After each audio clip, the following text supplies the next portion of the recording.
नाज़रीन गिरामी, अस्सलामु अलैकुम वरहमतुल्लाहि वबरकातुहू।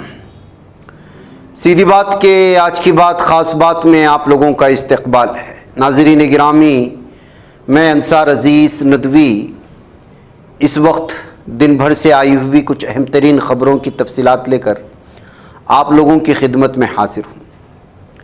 तफसीलात में जाने से पहले आप लोगों से जो दरख्वास्त होती है उस पर भी तवज्जो करें। दोनों प्राइम टाइम शाये हो चुके हैं, उस पर भी जिन लोगों ने नहीं देखा है जाकर के देखें, दूसरों तक फैलाने की कोशिश करें, लिंक को शेयर करें। इदारे की मजबूती नाज़रीन गिरामी आप लोगों की मजबूती है। आइए पहली खबर की जानिब से चलते हैं। दिल्ली के वज़ीर आला ओहदे से इस्तीफ़ा देने के बाद पहली बार हरियाणा पहुंचे और यमुनानगर में एक रोड शो किया। इस मौके पर उन्होंने कहा कि हरियाणा में जो भी हुकूमत बनेगी वो आम आदमी पार्टी के बगैर नहीं बनेगी। दरअसल केजरीवाल का ये दावा था। उन्होंने जेल से रिहा होने के बाद यहाँ पर इंतखाबी रैली में शरीक होने के लिए आए थे। ख्याल रहे कि अरविंद केजरीवाल दिल्ली शराब पॉलिसी मामले में जेल में कैद थे। जमानत पर राहत मिलते उन्होंने इस्तीफा का ऐलान किया। आम आदमी पार्टी की कानून साज पार्टी ने उसके बाद आतिशी को अपना कायद मुंतखब कर लिया। उन्होंने हुकूमत साजी का दावा पेश किया। आतिशी 21 सितंबर यानी कल वज़ीर आला ओहदे का हलफ लेंगे और इधर अरविंद केजरीवाल आम आदमी पार्टी के लिए हरियाणा में रास्ते हमवार कर रहे हैं।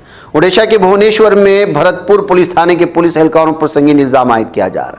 थाने में एक फौजी अफसर उनके मंगेतर ने मारपीट के साथ जिनसी इस्तेज़ाल का इल्ज़ाम आयद किया। बताया जा रहा है कि मुतासिरा खातून फौजी अफसर के साथ रोड रेज मामले की शिकायत दर्ज कराने के लिए थाने पहुंची थी।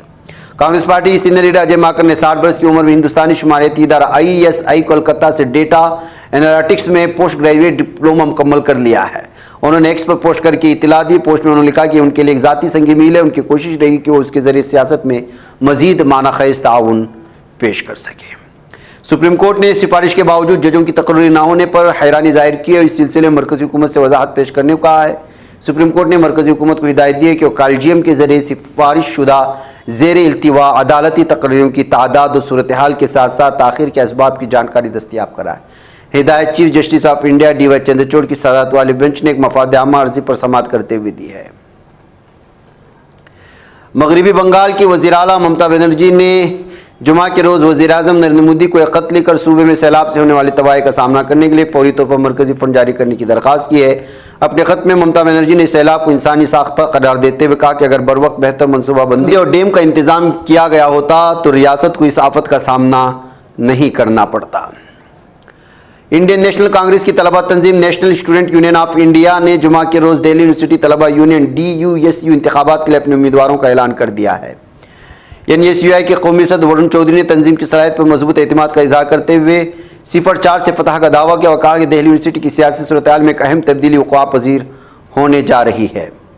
सुप्रीम कोर्ट ऑफ इंडिया का सरकारी यूट्यूब चैनल हैक हो गया, जिसके नतीजे में चैनल पर क्रिप्टो करेंसी XRP के ऐड की वीडियो नजर आने। ये वाक़या ऐसे वक्त पेश आया जब सुप्रीम कोर्ट के यूट्यूब चैनल का इस्तेमाल कानूनी मुकदमात की समाअत के लिए किया जाता है, जिसमें मुख्तलिफ अहम और अवामी दिलचस्पी के मामलात शामिल होते हैं। वज़ारत दिफा ने ऐलान किया कि स्कूली बच्चों में हुब्बुल वतनी, फ़र्ज़ से लगन और कुर्बानी के जज्बे को फ़रोग़ देने के लिए 6ठी जमात के कौमी तालीमी तहक़ीक़ और तरबियती कौंसिल के निसाब में कौमी जंगी यादगार पर एक नज़म और शहीद वीर अब्दुल हमीद पर एक सबक शामिल किया गया है। बिहार के नवादा जिले के मुफस्सिल थाना के तहत कृष्णागर गांव में दलितों के मुतअद्दिद घरों को आग लगाने के वाक़े पर अपोजिशन लीडर तेजस्वी यादव का रद्द अमल सामने आया है। जुमेरात को सहाफ़ियों से बात करते तेजस्वी यादव ने कहा जो वाक़या पेश है इंतहाई अफसोसनाक है। डबल इंजन वाली हुकूमत में इस किस्म के वाक़यात पेश हैं। इस वाक़े में जो भी कसूरवार है आग लगाने वालों को गिरफ्तार किया जाए और उनके खिलाफ कानूनी कार्रवाई की जाए। वक्फ बोर्ड तरमीम बिल 2024 तो मुश्तरका पार्लिमानी कमेटी ने अवाम से ईमेल और तहरीर खतूत के जरिए तजावीज़ तलब की थी। न्यूज़ पोर्टल के मुताबिक JPC को 18 सितंबर 2024 तक 91,78,419 ईमेल मौसूल है। कमेटी की इनबॉक्स में ज़्यादा से ज़्यादा 33,43,404 ईमेल की गुंजाइश है, जबकि 12,801 ईमेल्स अटैचमेंट के साथ मौसूल हुए और 75,650 ईमेल स्पैम फोल्डर में चले गए। कमेटी को तहरीर खतूत की सूरत में भी तकरीबन 30 लाख तजावीज़ मौसूल हो चुकी हैं। वज़ीर आला योगी आदित्यनाथ जुमेरात 19 सितंबर गोरखपुर में एक तकरीब में शिरकत के लिए पहुंचे थे। वज़ीर आला के दौरे के पेश नज़र पुलिस ने सिक्योरिटी के सख्त इंतजाम किए। पुलिस के सख्त हिफाजती इंतजाम को तोड़ते समाजवादी पार्टी कारकुनान ने कुछ ऐसा किया जो पूरे शहर में मौजूद बहस बन गया। समाजवादी पार्टी कारकुन मुख्तलिफ मुतालबात को लेकर गोरखपुर के पुनकार से कलेक्टर ऑफिस तक बुलडोजर जनाजा रेल यानी शो यात्रा निकाली। कलकत्ता में ट्रेनी खातून डॉक्टर के असमदे और कत्ल मामले में इंसाफ के मुतालबे को लेकर जूनियर डॉक्टर मगरबी बंगाल हुकूमत के दरमियान जारी बातचीत कामयाब रही है। मगरबी बंगाल जूनियर डॉक्टर्स फ्रंट ने कल अपनी हड़ताल खत्म करने का फैसला। एहतजाज करने वाली जूनियर डॉक्टर हफ्ता यानी 21 सितंबर से काम पर वापस आ जाए। इस दौरान इमरजेंसी सर्विस दोबारा शुरू हो जाएंगी, तब ओपीडी खिदमात मुअत्तल रहेंगी। लबनान में मुसलसल हमलों के दरमियान फ्रांसीसी सदर इमानुएल मैक्रोन ने तमाम फरीक़ैन से तहम्मुल से काम लेने की दरख्वास्त की है। इमानुएल मैक्रोन ने लबनान के आला सियासी अस्करी रहनुमाओं से फ़ोन पर बात की और इसराइली वज़ीर बेंजामिन नेतन्याहू से भी अलहदा बातचीत की है। गुज़श्ता दिनों लबनान में हुए पेजर और रेडियो हमलों के बाद हिज़्बुल्लाह चीफ हसन नसरुल्लाह सख्त नाज़ का इजहार किया। उन्होंने इस वाक़े को बर्बरियत पर मबनी और अज़ियतनाक करार देते हुए इसराइल के खिलाफ अपने शदीद गुस्से को जाहिर किया है। हसन नसरुल्लाह का कहना है कि इसराइल ने लबनान में जो कार्रवाई की वो कत्ल आम है, ऐलान जंग के मुतरादिफ है। इसराइल ने जिस तरह हमला किया से आम शहरी निशाना बने, यह हमला करके इसराइल ने सुर्ख लाइन पार कर दी है। इसराइल और हमास के दरमियान जंग खत्म होने के इम्कान सामने आ रहे। इसराइल ने खुद इस जंग को ख़त्म करने की पेशकश की। इसराइल का कहना है कि अगर सभी यरगमालों को एक साथ रिहा कर दिया जाए और गज़ा को गैर मुसल्लह कर दिया जाए तो सिनवार को जाने दिया जाएगा। हाल ही में वाशिंगटन में जो तजवीज़ पेश की गई, इसमें गज़ा पट्टी के लिए नए निज़ाम की बात कही है। यरगमालों के रिश्तेदारों ने मनसूबे की तारीफ भी की है, लेकिन हमास के अफसरान ने इसे मज़हब का क़ैस बताकर फ़ौरन खारिज कर दिया है। अमेरिका ने कहा कि हमारी इसराइल पॉलिसी में कोई तब्दीली नहीं आई और हम इसराइल की मदद जारी रखेंगे। ये जालिम दहशतगर्द अमेरिका है। फ़िलिस्तीन की मुज़ाहमती तहरीक हमास के Askari wing Izzuddin al Qassam brigade ने ऐलान किया है कि उन्होंने गज़ा की पट्टी के जुनूब में राफ़ा शहर में घर में घुसने वाली इसराइली फ़ौजियों को निशाना बनाया, जिससे फ़ौजी हलाक हुए और कई ज़ख्मी होने की खबरें आ रही हैं। इसराइली चीफ ऑफ जनरल स्टाफ दहशतगर्द हर्ज़ हलेवी ने जंग जारी रखने के लिए शिमाल में जंगी मंसूबों की मंजूरी देने का ऐलान किया है। हिज़्बुल्लाह के सेक्रेटरी जनरल हसन नसरुल्लाह ने कहा कि इसराइल के लबनान पर हमले लबनानी अवाम के खिलाफ ऐलान जंग है, बदला लेके रहेंगे। फ़िलिस्तीन तहरीक मुज़ाहमत हमास ने कहा कि इसराइली फ़ौजी शहदा की लाशों की बेहुरमती करके अपने वहशत व बर्बरियत की तस्दीक कर रहे हैं। हमास ने इसराइली फ़ौजियों के दरियाए उर्दुन के मगरबी किनारे में फ़िलिस्तीनियों को कत्ल करने के बाद उनकी लाशें छत से नीचे गिराने के खिलाफ रद्द-ए-अमल पर इजहार किया है।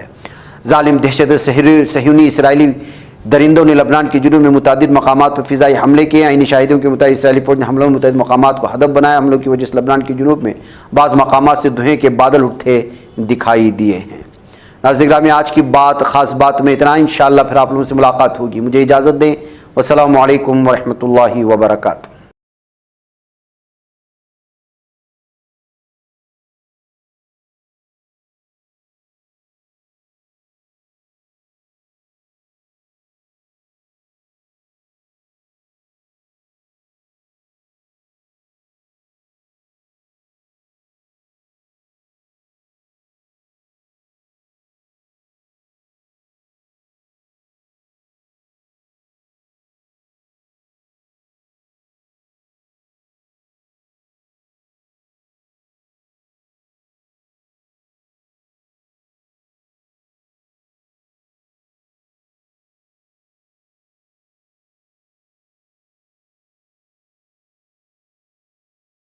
ये चैनल हक निगर बन कर कुचल देता है फितनों को।